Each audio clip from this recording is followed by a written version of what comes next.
Bike Hack Soundride, and Bike Hack Soundride is a performance piece in the form of a workshop. What I do is I invite people to join me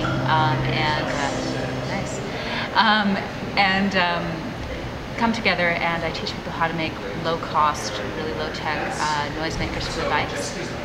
And then we plug the microphones into speakers and attach them to our bikes, and then we go out and do a mobile sound ride.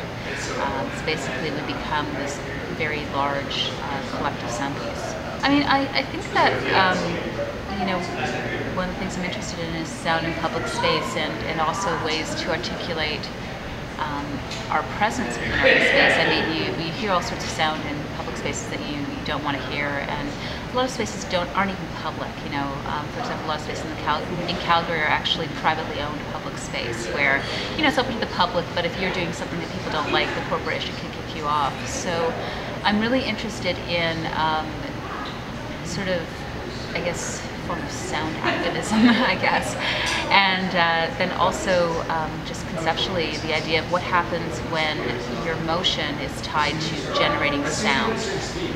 What happens when your body becomes an instrument. So I make a lot of wearable works that people can borrow and wear. Soundbike is a project people can borrow and ride. And with this one, it's just a way of really simply turning your bike into a large instrument. The sound changes according to when you ride, like your speed, and it, you know, the more people that are there, the louder it is, and then of course you can experience sound spatially as well.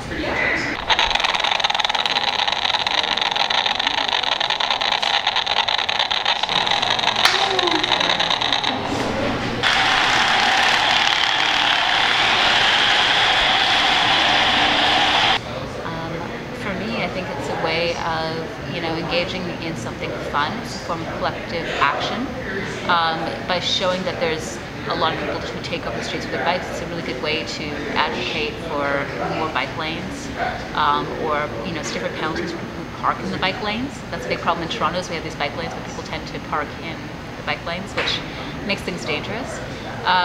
You know, more bike trails, maybe more awareness, that sort of thing.